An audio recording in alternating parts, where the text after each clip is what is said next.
gerakan dan aksi global tersebut. Kita tidak bisa bicara terlalu besar untuk Indonesia mungkin, tapi setidaknya kita untuk Salatiga aja dulu. Langkah pertama, tengok kondisi kota kita ini. Faktanya seperti apa, ideal kota yang kita harapkan seperti apa, dan apa yang bisa kita lakukan. Bicara tentang kota Salatiga lagi, kita harus melihat fakta kotanya. Karakteristik kotanya seperti apakah? Oh iya, karakteristik kota Salatiga mempunyai mountainous, mempunyai berbentuk pegunungan seperti itu dan ketinggian 678 meter di atas permukaan laut. Of course, kota tersebut akan sejuk. Tapi apa yang terjadi dengan kota kita ini? Faktanya apakah ruwet, indah, tertata, tanpa konsep, atau berkonsep? Berikutnya, dingin, banyak pohon, ataukah akses antar tempat gampang, atau sulitnya akses? Oke, ini harus didiskusikan dengan baik, tapi kita bisa melihat dengan kamera yang biasa kita pakai sehari-hari untuk melihat kota ini dengan mata kita terutama.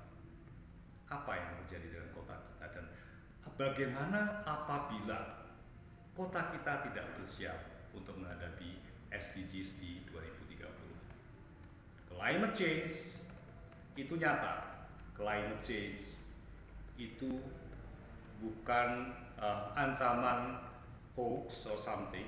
That's real. That's a real disaster. Ideal kotanya seperti apa sih? Kota yang kita ingin seperti apa? Yang ideal. Oke. Satu, isu mengenai penyediaan akses dan ruang hijau publik yang aman dan inklusif.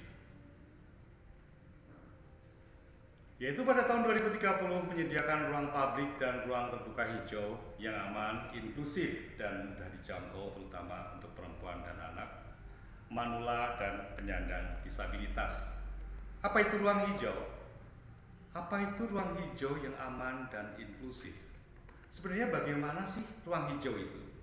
Ruang hijau adalah ruang di mana masyarakat bisa melakukan aktivitas. It's depend on our perspektif, itu tergantung dari perspektif juga. Tergantung bagaimana interpretasi kita terhadap ruang hijau sebenarnya. Ruang hijau perkotaan adalah ruang di mana masyarakat bisa berkumpul, bisa beristirahat untuk melakukan aktivitas yang rileks, berinteraksi dengan penduduk, masyarakat atau penduduk yang lain, atau bahkan hanya untuk membaca buku. Dan bagaimana ruang hijau itu aman dan inklusif? Oke. Coba kita hitung berapa banyak sih taman di kota kita. Ruang hijau itu ramah perempuan dan penyandang disabilitas atau tidak? Apakah desainnya justru membuat pengguna kesulitan? Pertanyaan-pertanyaan itu harus kita selalu kritis tanamkan dalam otak kita bahwa seharusnya ruang hijau itu adalah yang seperti ini. Seharusnya ruang terbuka hijau itu harus safe, harus aman, harus bisa diakses oleh perempuan dan anak-anak ataupun orang tua, bahkan orang-orang disable. Kalau itu tidak terjadi, manfaat apa sebenarnya ruang terbuka hijau itu? Apakah hanya untuk mengambil oksigen sebagai syarat adanya suatu perkotaan yang lama? Oke, next. Kita lihat. Isu mengenai penyediaan akses akan ruang hijau publik yang aman dan inklusif. Mengapa perlunya ruang hijau? Dampak penanaman pohon itu seperti apa? Bagaimana dengan homeostasi? Pepohonan selalu menawarkan keteduhan.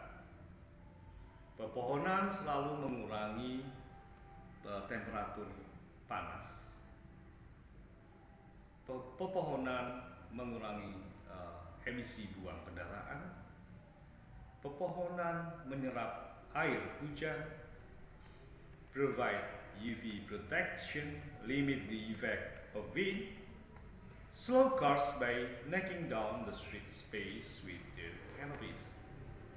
Homeostasi adalah keadaan di mana pada satu jalan raya, pada kanan kirinya tidak ditanami pohon, tidak adanya pohon, sehingga kecenderungannya orang lebih mempercepat laju kendaraannya karena memang seperti tidak ada barrier ketika mengendarai kendaraan. It means bagaimana dong dengan orang-orang tua dan anak-anak yang berada pada pedestrian pada area tersebut? Haruskah mereka berkorban karena ketidakberadaan pohon dan berkorban karena perkembangan kota? Itu yang harus kita pikirkan dengan baik. Ini adalah existing contoh, ini salah satu contoh dari existing Jalan Ahmad Yani. Kita akan lihat pepohonan hanya 1 atau 2 batang yang berada di jalan tersebut. Kita bisa melihat dari sini pada area yang hijau ini sama sekali tidak ada pohon. Homeostasi di sini sangat memungkinkan. Injuries, kecelakaan, apapun itu sangat dimungkinkan pada area ini. Jadi boleh dianggap bahwa Jalan Ahmad Yani ini sangat tidak aman. Next. Bagaimana solusinya? Solusinya adalah merancang satu master plan yang komprehensif tentang tata hijau, pedestrian, dan sistem transportnya. Toolsnya apa? Oke, kita akan melihat tentang perencanaan Jalan Ahmad Yani yang berdasarkan teori hierarkis dengan pedestrian yang sesuai dengan SDGs ke-11. Mari kita lihat. Ini adalah Jalan Ahmad Yani. Pada bidang sebelah kiri, pada bagian sebelah kiri, ada patung, ada pos yang biasa kita lihat. Tapi yang membedakan adalah penanaman pohon pada area jalan ini. Bagaimana dengan pedestrian? Pedestrian area ini juga diperbaiki dengan suatu pola-pola yang menarik perhatian untuk pengguna jalan supaya bisa menikmati pattern dari pedestrian tersebut. Ini existing, pohon yang berwarna hijau adalah pohon existing. Sepanjang jalan ini kita lihat bahwa pohon yang berwarna hijau hanya 1. Berikutnya pada area station 100 sampai dengan 150. Ini adalah yang sebelah kanan adalah damkar yang ada di Salatiga. Berikutnya sampai kita melihat bahwa seluruh area tersebut, pada bagian depan area tersebut bisa ditanami dengan pohon. Pemilihan pohon pun membutuhkan alternatif tertentu karena dia harus mempunyai daun yang banyak dan harus memiliki kecerahan warna bunga untuk menarik kota secara visual.